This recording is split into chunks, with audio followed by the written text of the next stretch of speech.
2 Kings chapter 8. Then Elisha spoke to the woman whose son he had restored to life, saying, Arise and go, you and your household, and stay wherever you can, for the Lord has called for a famine, and furthermore, it will come upon the land for 7 years. So the woman arose and did according to the saying of the man of God, and she went with her household, and dwelt in the land of the Philistines 7 years. It came to pass at the end of 7 years that the woman returned from the land of the Philistines, and she went to make an appeal to the king for her house and for her land. Then the king talked with Gehazi, the servant of the man of God, saying, Tell me, please, all the great things Elisha has done. Now it happened, as he was telling the king how he had restored the dead to life, that there was the woman whose son he had restored to life, appealing to the king for her house and for her land. And Gehazi said, My lord, O king, this is the woman, and this is her son, whom Elisha restored to life. And when the king asked the woman, she told him. So the king appointed a certain officer for her, saying, Restore all that was hers, and all the proceeds of the field from the day that she left the land until now.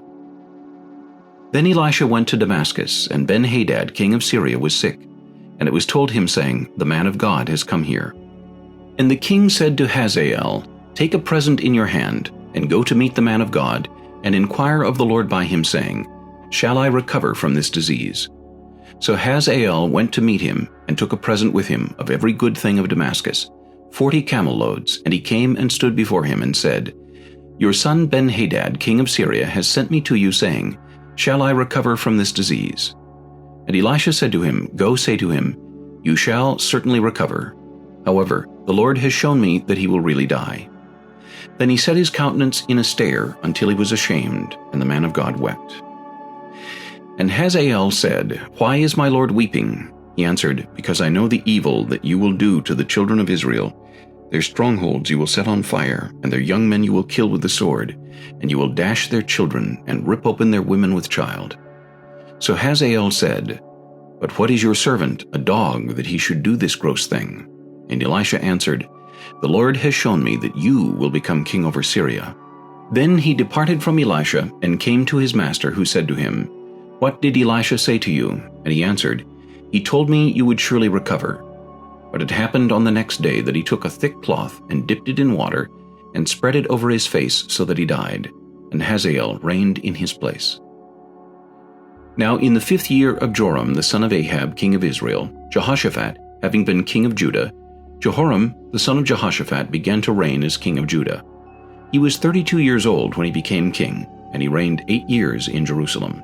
And he walked in the way of the kings of Israel, just as the house of Ahab had done, for the daughter of Ahab was his wife, and he did evil in the sight of the Lord. Yet the Lord would not destroy Judah for the sake of his servant David, as he promised him to give a lamp to him and his sons forever. In his days Edom revolted against Judah's authority, and made a king over themselves.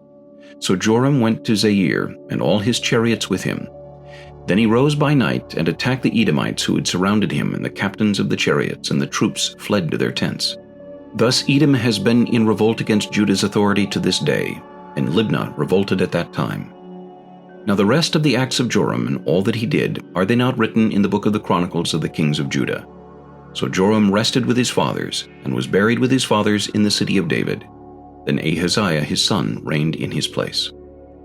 In the 12th year of Joram, the son of Ahab, king of Israel, Ahaziah the son of Jehoram, king of Judah, began to reign. Ahaziah was 22 years old when he became king, and he reigned 1 year in Jerusalem.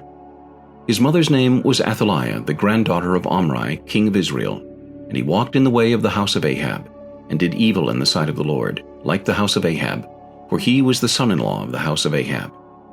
Now he went with Joram the son of Ahab to war against Hazael, king of Syria, at Ramoth-Gilead, and the Syrians wounded Joram. Then King Joram went back to Jezreel to recover from the wounds which the Syrians had inflicted on him at Ramah, when he fought against Hazael, king of Syria. And Ahaziah the son of Jehoram, king of Judah, went down to see Joram the son of Ahab in Jezreel, because he was sick.